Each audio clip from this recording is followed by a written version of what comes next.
ओम सभी को सादर नमस्ते। आपने एक बात सुनी होगी कि आजकल कोई साधु नहीं, कोई तपस्वी नहीं, कोई वैरागी नहीं, कोई विरक्त नहीं, सब धंधेगीर हैं, सब व्यापारी हैं, सब अपनी दुकान चला रहे हैं, सब बिजनेसमैन हैं, ठग हैं। तो इसमें से एक बात ठीक है कि व्यापारी बिजनेसमैन ठग हैं, इस बात में कोई संदेह नहीं है, अधिकांश ऐसे ही हैं। परंतु आजकल कोई तत्वदर्शी नहीं है, कोई ऐसा विद्वान नहीं है, कोई तपस्वी नहीं है, विरक्त नहीं है, ऐसा कहना ये जल्दबाजी होगी। क्योंकि ऐसा नहीं है कि ऐसे लोग भी इस पृथ्वी पर नहीं हैं। हाँ, उनकी संख्या कम हो सकती है, लेकिन होंगे अवश्य। लेकिन आप जिस चीज़ को जानना चाहते हैं, पाना चाहते हैं, जिससे संबंध स्थापित करना चाहते हैं, उसके लिए कुछ आपको खोना भी पड़ेगा, त्याग तपस्या स्वयं करनी होगी, तब जा कर के आपको उन चीज़ों के दर्शन होंगे। बैठे बिठाए नहीं मिलेंगे आपको, तो उसके लिए आपको स्वाध्याय करना पड़ेगा। तो स्वाध्याय क्या? तो अकबर बीरबल के किस्से नहीं, 1947 की आज़ादी और 57 की क्रांति और यहाँ के चुनाव, वहाँ के चुनाव, ये इतिहास, हिस्ट्री और वो सब पढ़ने से नहीं मिलेंगे, उसको स्वाध्याय नहीं कहते हैं। स्वाध्याय होता है गायत्री मंत्र और प्रणव का जप। तो जो पवित्र जो मंत्र हैं उनका जप, ईश्वर के नाम का जप और मोक्ष शास्त्रों का अध्ययन करना। जिन शास्त्रों के अध्ययन से मोक्ष को प्राप्त कर लेते हैं, ऐसे शास्त्रों का अध्ययन करना और प्रणव जपना, ईश्वर का नाम जपना, ओम जपना, गायत्री जपना, ये दोनों ही काम करना स्वाध्याय के अंतर्गत आते हैं। तो केवल ऐसे ही कोई कहेगा मैंने तो पढ़े हैं शास्त्र और कुछ नहीं, उससे तो कुछ नहीं है, तो मात्र शब्द पढ़ने से नहीं है, उसके साथ में प्रणव जपने की, ईश्वर को जपने की भी बात कही है, मंत्रों को जपने की भी बात कही है। तो कहें जप भी किया है, गायत्री मंत्र तो कई बार बोला है और महामृत्युंजय का पाठ तो हम रोज़ करते हैं, तब भी ऐसा कुछ नहीं मिला।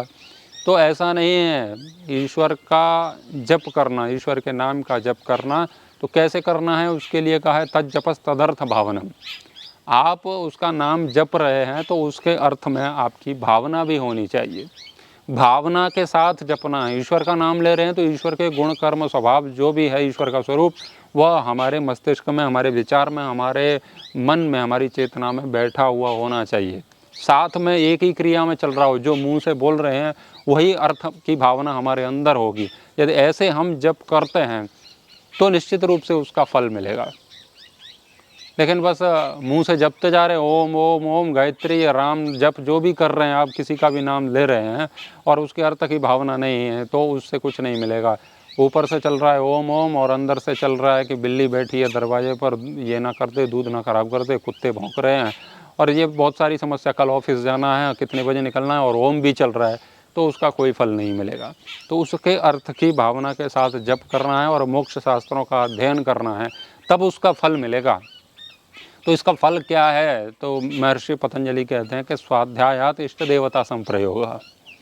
स्वाध्याय से इष्ट देवताओं के साथ संबंध स्थापित होता है, उनके दर्शन होते हैं, उनका आशीर्वाद मिलता है, उनसे जो भी हमें मिलने को होता है वो सब मिलता है, उनके संपर्क में आते हैं हम, तत्ववेत्ताओं के दर्शन होते हैं, उनका अनुग्रह मिलता है।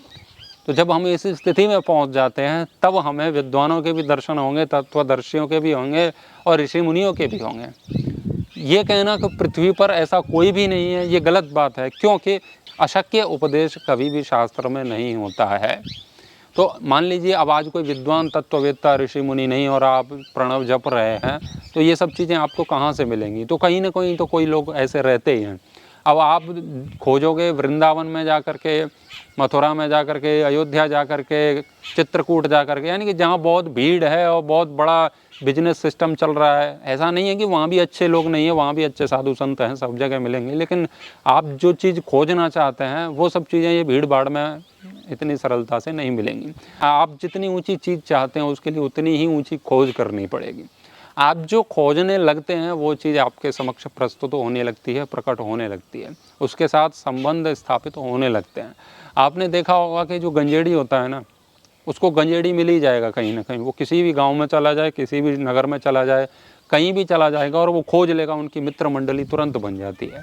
पता नहीं कहाँ से कैसे सूंघते हैं और उनको पता चल जाता है यहाँ पर इतने लोग पीने वाले हैं, इतने गांजा पीते हैं, इतना ये सब करने वाले हैं। व्यापारी व्यापारी को खोज लेगा, पहलवान पहलवान को खोज लेगा, ऐसे ही आध्यात्मिक व्यक्ति आध्यात्मिक को खोज लेगा।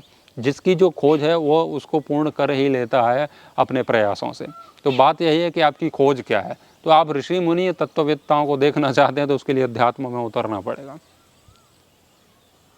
अब आपको ऐसे ही गूगल पर और ऐसे ही किसी विशेष स्थान पर सामान्य रूप से जहाँ लोग समझे जाते हैं कि यहाँ पर आध्यात्मिक लोग रहते हैं, तो वहाँ पर नहीं मिलने हैं, उसके लिए निकलना पड़ेगा। घर छोड़ के कभी गए नहीं, कभी भी खोज करी नहीं और घर बैठ के कहते हैं। अब टीवी वालों को देख लेते हैं जो टीवी पर व्यापार कर रहे हैं, तो उनको देख के कहते हैं ना सब तो ऐसे ही हैं। तो ऐसे नहीं है, उसके लिए आप निकलिए खोज में और मिलेंगे आपको।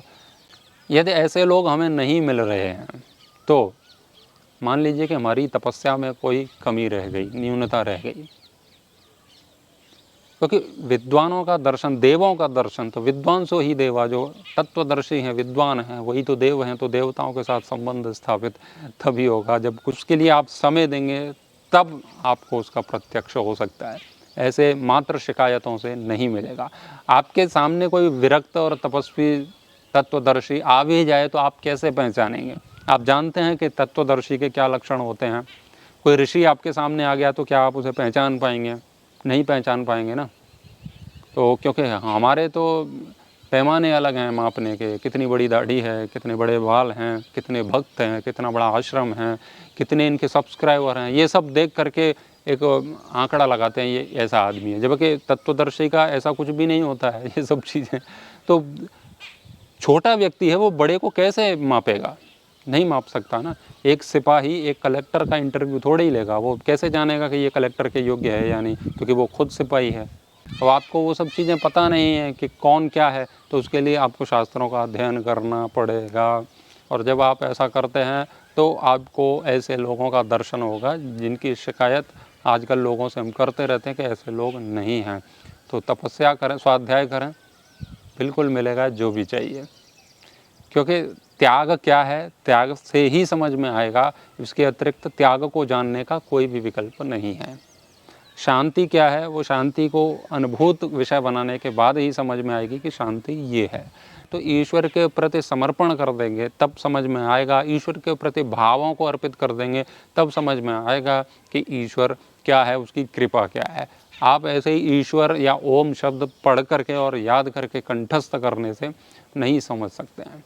तो विरक्ति क्या है, संन्यास क्या है, तत्वदर्शी कौन है, तत्व क्या है, ये सब सारी चीज़ें जो भी ऊंची ऊंची चीज़ें हैं वो तभी समझ में आएंगी, तब आप उसमें उतर जाएंगे। योग से ही योग को जान सकते हो। योग पर सुने गए व्याख्यान से, योग पर दिए गए प्रवचनों से और क्रियाकलाप जो भी बाहर चल रहे हैं टीवी स्क्रीन या जहाँ भी, उससे आप योग को नहीं जान सकते। योग से ही योग को जान सकते हैं। समाधि क्या है, समाधि में उतर के ही पता चलेगा कि समाधि क्या है। तो जिस चीज़ को जानना है, गुड़ कितना मीठा है, उसके लिए गुड़ खाना पड़ेगा। तो तत्वदर्शियों के, विद्वानों के दर्शन के लिए उसी क्षेत्र में पूर्ण समर्पण के भाव से आगे बढ़ना पड़ेगा। फिर आपकी निश्चित रूप से वह शिकायत मिटेगी जो आजकल बनी रहती है कि ऐसे लोग नहीं हैं। तो प्रारंभ करें, यदि ऐसा कुछ चाहते हैं तो स्वाध्याय का फल निश्चित रूप से मिलेगा। महर्षि पतंजलि ऐसा कहते हैं। धन्यवाद। ओम।